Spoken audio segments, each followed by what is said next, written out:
آج کشمیر میں جو تکلیف ہو رہی ہے، جو جتنے ہمارے مائیں بہنیں بھائیوں کو وہاں پہ تکلیف ہو رہی ہے، اگر ہم اس کو پین نہیں کر سکتے، اس کو ہم فیل نہیں کر سکتے، تو یقین کریں کہ یہ ہمارے لیے لمحہ فکری ہے.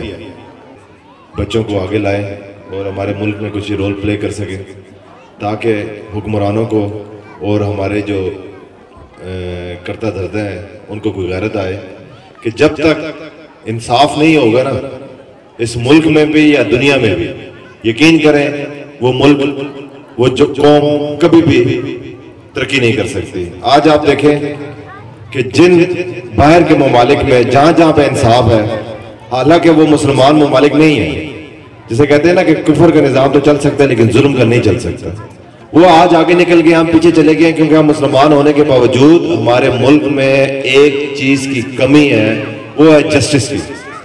جب تک جسٹس عدالتوں میں، تھانوں میں، کچہریوں میں اور جتنے بھی ہمارے لوکل گورنمنٹ کے ڈپارٹمنٹس ہیں، ٹی ایم ہے، سی این ڈبلیو ہے، اگر یہاں پہ انصاف کی باتیں نہیں ہوں گی نا تو بحیثیت ایک قوم ہم تباہی کی طرف جا رہے ہیں. میں یہ سمجھتا ہوں ایک نظریہ ہونا چاہیے. یقین کریں بچوں، میں آپ لوگوں کو ایک بات بتاتا چلوں، جو غربت ہوتی ہے نا وہ کبھی بھی خیرات سے ختم نہیں ہوتی.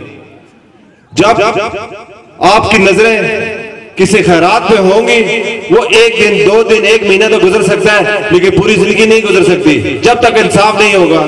انصاف، ہم کشمیر کی بات بھی کر رہے ہیں، انصاف کے لیے ہم اپنے اس ضلع میں بھی بات کر رہے ہیں. اور یاد رکھیے گا حضرت صالح علیہ السلام کے زمانے میں ایک اونٹی کو 4 بندوں نے قتل کر دیا تھا. غرق پوری قوم ہوئی. ان سے پوچھا گیا تھا کہ یہ پوری قوم کا کیا قصور ہے؟ انہوں نے کہا تھا پوری قوم اس وجہ سے غرق اللہ تعالیٰ نے کی ہے کہ یہ اس قوم کو پتہ تھا یہ ظلم کرنے والے، یہ ظالم کون ہے، لیکن ان کی جرم یہ تھا کہ انہوں نے خاموشی اختیار کی ہے. یاد رکھیے گا اگر آپ لوگ کوئی ظلم دیکھتے ہیں اور آپ خاموش رہتے ہیں تو آپ یہ سمجھیں یہ ظلم، خاموشی ظالم کو طاقت اور مظلوم کو کمزور کرتی ہے.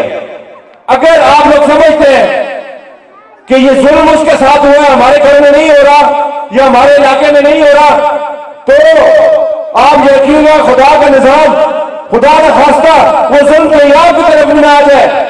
تو لہذا کسی بھی چیز کو ساتھ جڑنے تو آپ یہ نہیں دیکھنا یہ ساتھ والے گھر میں ہو رہا ہے یا یہ ساتھ والے ایریا میں ہو رہا ہے یا یہ کشمیر میں ہو رہا ہے. آپ یہ سمجھیں یہ ظلم آپ کے ساتھ ہو رہا ہے، اور اگر آپ اپنے لیے نہیں کھڑے ہو سکتے تو آپ کے لیے کوئی کھڑا نہیں ہو سکتا. میری آپ سب سے گزارش ہے کہ ظلم کے خلاف آپ پہ کھڑا ہونا ہے.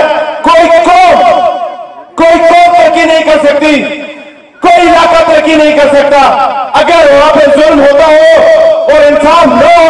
وہ قوم خدا نہ خواستہ وہ غرق ہی ہوگی. آج انصاف نہ ہونے کی وجہ سے نہ ہمارے بچوں کو کلاس 4 کی نوکریاں ملتی ہے، نہ ان کو نہ کوئی جسٹس ہوتا ہے. آج یہ حال بن گیا ہے کہ ہمیں آٹے کے لیے لائن میں کھڑا ہونا پڑتا ہے.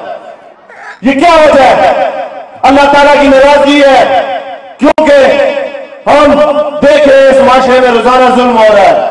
وجہ ہم لوگ خاموش ہو گئے اور ظالم مضبوط ہو رہے ہیں، مظلوم کمزور ہو رہا ہے. تو اللہ تعالیٰ کی ناراضگی تو ہوگی نا. تو اس لیے میرے بچوں، میں آپ لوگوں کو ایک ہی پیغام دیتا ہوں، خدا را اپنی تعلیم میں مکمل کریں اور ہمیشہ حق اور سچ اور انصاف کی بات کریں. اسی کے ساتھ آپ سب کا بہت شکریہ کہ آپ لوگوں نے مجھے ٹائم دیا. انشاءاللہ اخترمان صاحب آپ نے ہمیں جب بھی موقع دیا انشاءاللہ ہم آئیں گے. ہماری طرف سے جو کنٹریبیوشن بھی ہوگی ان بچوں کے لیے، اس کاز کے لیے ہم وہ بھی کریں گے. بہت شکریہ جی. السلام علیکم. ٹی وی کے آفیشیل یوٹیوب چینل کو سبسکرائب کریں، بیل آئیکن کو پریس کریں تاکہ ہماری تازہ ترین اپڈیٹ سے آگاہ رہ سکیں.